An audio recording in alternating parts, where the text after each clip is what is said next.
जय हिंद, नमस्कार। कैसे आप सभी? आई होप अच्छे होंगे। यूपी बोर्ड क्लास 10 जैसा कि आपको पता है कि आपका एग्ज़ाम आने वाला है और हम बात करेंगे आपका क्लास 10 में बहुत इम्पोर्टेंट क्वेश्चन हिंदी में, जो कि पद्मलाल पुन्नालाल बख्शी का है। और आपके पेपर में 100% आपका 100% ये पेपर में आएगा।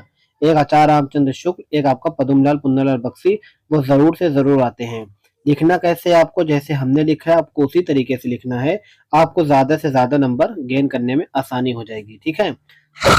तो चलिए चलते हैं आपका, ये आपका जीवन परिचय है, आपका संक्षिप्त परिचय पर ऐसे डाल देना। ऐसे डालने का मतलब ये है आपका संक्षिप्त परिचय में ये होता है ना कि जब आप ऐसे डालोगे ना तो एक जगह पे आप पूरा चीज़ दिखा दोगे तो एग्ज़ामिनर जैसे ही कॉपी चेक करेगा तो एक जगह पे जब पूरा चीज़ देखेगा ना आपको क्या करेगा, खड़ाक से इसको ही देख के, ये पूरा पॉइंट को देख के आपको नंबर दे देगा। फिर भी हम इसके बारे में देखेंगे। इनका जन्म आपका 27 मई 1894 में हुआ था। जन्म स्थान कहाँ पे हुआ था आपका? खैरागढ़, छत्तीसगढ़ में, ठीक है। 18 दिसंबर 1971 इनकी मृत्यु हो गई थी।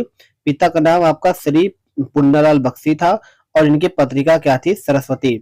याद करने की ट्रिक ये है कि आप किसी का भी जीवन परिचय पढ़ो तो आपको अच्छे से पता है कि जीवन परिचय में उनका जन्म होगा, मृत्यु होगा, कहाँ पे पढ़ा था और उनके पिता का नाम, माता का नाम।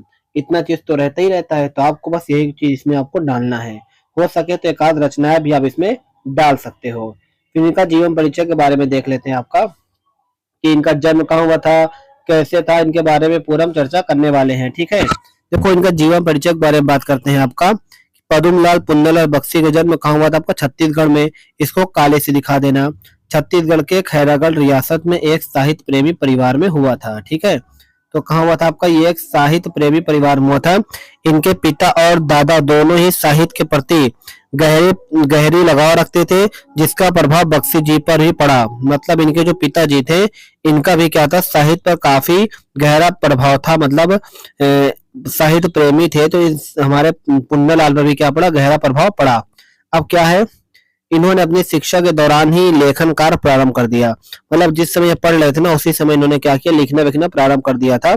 बीए करने के बाद इन्होंने अपनी पूरी जीवन हिंदी साहित्य की सेवा में लगा दी। जब इन्होंने बीए कर लिया तो इन्होंने क्या किया? अपना पूरा कार्य, मतलब जितना भी मेहनत होना था वो सब किसमें लगा दिया? आपका हिंदी साहित्य सेवा में लगा दिया। इन्होंने आचार्य महावीर प्रसाद द्विवेदी के बाद सरस्वती पत्रिका का कुशलता पूर्वक संपादन किया। पहले किसने किया था? महावीर द्विवेदी, इंपॉर्टेंट क्वेश्चन है। उसके बाद किसने किया? आपका पद्मलाल पुन्नालाल बख्शी ने। अब देखो इनकी रचनाएं पूछता है, ठीक है। इनकी रचनाएं में क्या क्या पूछ सकता है आपका? देख लो, रचनाएं हैं, इंपॉर्टेंट है, पेपर में आ सकता है, ये आएगा ही आएगा। निबंध संग्रह क्या आपका? प्रबंध परिजात, कुछ बिखरे पन्ने, पंचतंत्र, पंचपात्र है, पदुम पराग है, शतदल है, अश्रुदल है। कोशिश करना 3-4 ही पढ़ना, पूरा मत पढ़ना। एक आपका कथा चक्र, एक आपका अंजलि है, एक आपका विश्व साहित्य है, एक आपका हिंदी कहानी साहित्य है। हम कहेंगे आपको एक कुछ बिखरे पन्ने पढ़ लेना, एक पंचपात्र पढ़ लेना, एक आपका अश्रुदल पढ़ लेना। ये 3 आपका अक्सर एमसीक्यू में भी पूछा जाता है। अगला क्या है आपका? साहित्य विशेषता। आपके पेपर में नहीं आता है लेकिन फिर भी इसको देख लो, आज तक कभी नहीं पूछा ये, ठीक है। आपको पढ़ा रहा हूँ फिर भी कोशिश करता हूँ, आप इसको देख लीजिए। इसको नीचे कर देते हैं।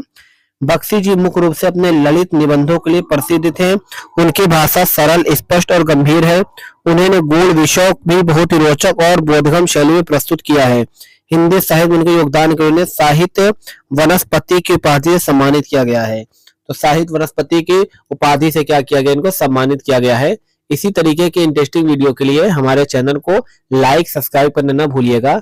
तब तक के लिए जय हिंद, धन्यवाद। हमारे चैनल को सब्सक्राइब जरूर कर लेना क्योंकि आपको और भी जानकारी इसमें मिलेगी।